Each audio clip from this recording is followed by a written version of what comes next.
med the fans today, that made them all dejected going into free agency, is just me guessing educatedly, but like, all right, he hasn't made a trade, and so I got to assume that Zucker and Dumba are coming back, so this is all the cap space they got, so they can't go get JVR and Tyler Bozak and Paul Stasny and James Neal and all these guys, so I'm assuming, that they're going these guys and these guys and these guys, and that's kind of the way it's done, but, because I haven't had that conversation with him, like, look, we've got this stuff, potentially coming, that we could have this going, it's a lot of guesswork. We're going to do 2 more Twitter questions, as always. Don't we? And again, I just want to caution fans one thing. If on July 1 I am right, and they're signing Patterin, and they're signing,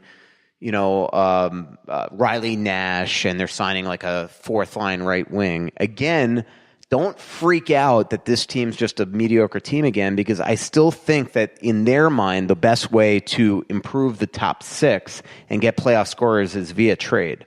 So what I'm saying to you is that if they haven't made trade by Sunday, they're going to have to sign these players that might not get you all excited. But it doesn't mean that that's going to be the opening night roster or the training camp roster. It just means that that's all they want to do in free agency, which again might be the right thing if what I'm saying happens, and that's the second guys like Tavares and JVR and Stasny just blow these teams out of the water with their 6, 7, 8, 9, 10, 11, 12, $13 million deals, that teams like the Wild come and try to make trades with them. I think that's the way to get better. 2 more Twitter questions. Let me thank Dulono's Pizza for jumping aboard as our host. Again, 5:30 on Tuesday at Dulono's Pizza, 118 North 4th Street, 4th with the numeral 4, in downtown Minneapolis. Again, and also they have a big delivery area. And if you end up ordering a pizza or going there at a time we're not there, let them know that we sent you. I'm telling you, that lunch buffet. Like, we had our meeting during the lunch buffet the other day, and I was like, oh my God. Yeah. I mean, pizza bar, sandwich bar, salad bar with chicken on it, which is always the key to me to a good salad bar, is the little protein there. DeLanosPizza.com, Delano's Pizza on Twitter. Thanks to TwillMN.com. Thanks to Tony Hoaglund, your State Farm agent in Champlin. Thanks to FixologyRepair.com. We'll see John Hedges, I'm sure, on Tuesday night. So check out Delano's. Thank Delano's. Order from Delano's. Show up at Delano's on Tuesday night. We look forward to seeing everybody. Just time for a couple more Twitter questions. I know we don't get to a lot of these, but we Michael talked a lot. That's I know. From Carson on Twitter, what are the chances Koivu becomes a third-line center? Well, it depends. I mean, if they got a Bozak, then it has to happen. Or it really depends on what they acquire. From TJ Voigt, if a team trades for an RFA, can they just let him go? For example, could the Wild have just let Foligno walk last year? Oh, yeah. You just don't sign him, but that never happens. What they didn't have to do was give him a 4-year deal at $285.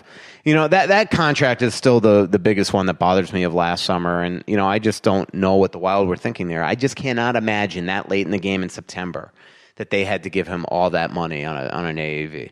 I just can't imagine it. Like, do you think that he was going to hold out of his first training camp on his new team?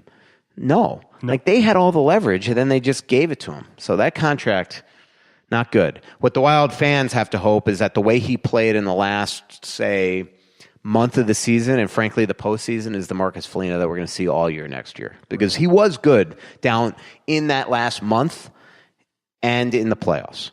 He was good. Mm-hmm. He did his role well.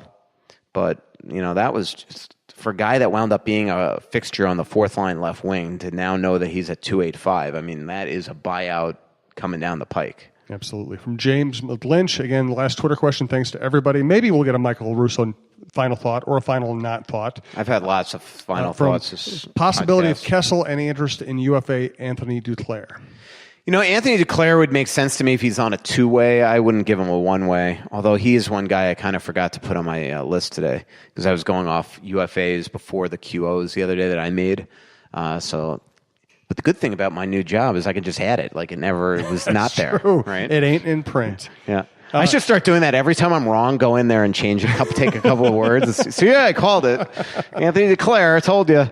I don't know. I was watching Anthony Duclair when Chicago traded for him. I thought it was going to be an awesome deal, and it obviously didn't work. He seems like I don't know anything about him, but I was just happened to be doing a little due diligence on him yesterday, and I went to his Instagram account. Go check out. Here's my final thought. Go to his Mother's Day Instagram he bought his mom a Mercedes, and it's the most touching video you've ever seen in your life. Like, I defy you to not come away and, one, love the guy, but two, that you're just touched, you know? Like, it's like the coolest video. It made me feel guilty for whatever my Mother's Day gift was this year. I think I got a spa treatment for my mom that I split with my brother. There's my final thought. That's a great final thought. We'll see you at Dulono's 5:30 on Tuesday. Pretty little city built on a hillside. Music in the bars and fire in the sky. We went to the beach and it was covered in ice. And I used to call it home. So much coming out, there's nothing going in. I know that you feel like you're never gonna win. Oh, but the world won't forgive